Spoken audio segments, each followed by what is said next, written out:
ஒன்னே ஒன்று நம்ம யூனிவர்சிட்டியில எதுக்குமே பே கிடையாது. ஹாஸ்டல்ல மட்டும் ஃபார் ஃபுட் அஃப்கோர்ஸ் நம்ம கிராசரி வாங்கி நம்ம சாப்பிட்டுக்கணும். ரெண்டாவது வெளியே சாப்பிட்டாலும் நம்ம தான் பே பண்ணிக்கணும். தேர்டு பப்ளிக் டிரான்ஸ்போர்ட் யூஸ் பண்ணாலும் நம்ம பே பண்ணிக்கணும். இதர் வந்து நம்ம மந்த்லி ரீசார்ஜ் பண்ணிக்கலாம். மந்த்லி ரீசார்ஜ் 1800 வரும். பட் மந்த்லி ரீசார்ஜ் நமக்கு தேவையில்லை. பிகாஸ் நமக்கு இருக்கிற கிளாஸஸ் டைம்ஸ்க்கு நம்ம நார்மலா யூஸ் பண்ணாவே நமக்கு பர் மந்த் 1000 இருந்து 1500 தான் ஆகுமே. இல்ல அப்புறம் இன்னொரு மெயின் பே என்னன்னா வாஷிங்.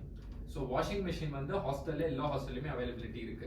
ஸோ நம்ம பர் வாஷுக்கு 110 ரூபல்ஸ், அங்கே ரஷ்யன் ரூபல்ஸ், அங்கேயே கியூஆர் கோட் இருக்கும். ஸ்கேன் பண்ணி அதை பே பண்ணாதான் வாஷிங் மிஷின் இட் வில் ஸ்விட்ச் ஆன். ஸோ ஆட்டோமேட்டிக் சிஸ்டமே அது. ஸோ நம்ம வந்து எவ்ரி டைம், அதாவது மந்த்லி ஒரு 1 or 2 வாஷ் பண்ணாலுமே 15 days ஒன்ஸ் நீங்கள் உங்கள் ட்ரெஸ் நீங்களே வாஷிங் மிஷினில் போட்டு அதுலேயுமே dry option like wash and try ரெண்டுமே அதிலே வந்துடும். அதை எடுத்து நீங்கள் ஜஸ்ட் கொஞ்சம் ஏர் ட்ரை பண்ணிட்டு எடுத்து வச்சுக்கலாம். ஸோ இதுக்கு மட்டும் தான் நீங்கள் பே பண்ண போறீங்க. மற்றபடி எலக்ட்ரிசிட்டி, வாட்டர் எதுக்குமே பே கிடையாது. எல்லாமே இன்க்ளூடட் இந்த ஹாஸ்டல்.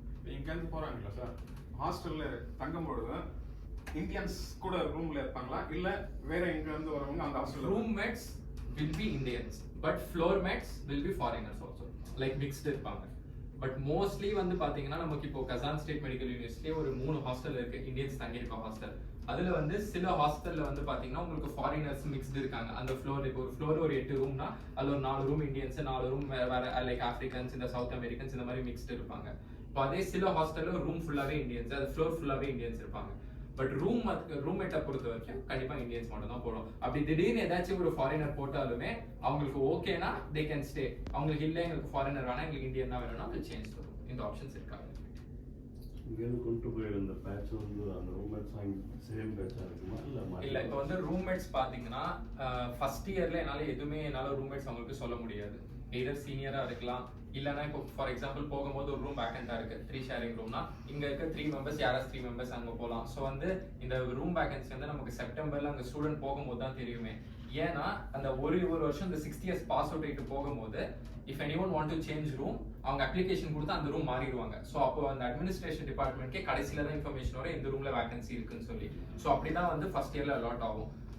அதுக்கப்புறம் அவங்க செகண்ட் இயர் போகும்போது அவங்களுக்கு ரூம் சேஞ்ச் பண்ணோம்னா 6 years வெக்கேட் ஆகிற ரூம்ஸ்க்கு இவங்க அப்ளிகேஷன் எழுதி கொடுத்து அவங்க மாறிக்கலாம். So there are 3 sharing rooms. Government hostel பொறுத்த வரைக்கும் எல்லாமே 2 ஷேரிங் ரூம்ஸ் மட்டும் தான், சரிங்களா? பட் இவங்க இப்போ செமி கவர்மெண்ட் அதான் அந்த 4 to 5 months in case semi government இருக்கிற மாதிரி இருந்தா 4 ஷேரிங் 6 ஷேரிங் இந்த மாதிரி தான் இருக்கு செமி கவர்மெண்ட். பட் ஒன்ஸ் அவங்க கவர்மெண்ட் சேஞ்ச் ஆனோடனே எல்லாமே 2 ஷேரிங் ரூம்ஸ் மட்டும் தான். ஒரு கிளாஸ் ரூம் இங்கே கொண்டு போகிற சேம் கிளாஸ் ரூம்ல இருப்பாங்களா இல்லை மாற்றிடுவாங்க? அவங்க கிளாஸ் ரூம்ஸ் பொறுத்த வரைக்கும் மோஸ்ட்லி இங்கேருந்து போகும்போதே அவங்களுக்கு வந்து அந்த லிஸ்ட் வந்துடும் யார் யார் இவங்க கூட கிளாஸ் இருக்க போறாங்கன்னு சொல்லி. ஸோ அவங்களுக்கு குரூப் மேட்ஸ் மாறணும்னாலுமே 1 year அவங்களால கண்டிப்பாக மாற முடியாது. 1 year compulsory they have to stay in the same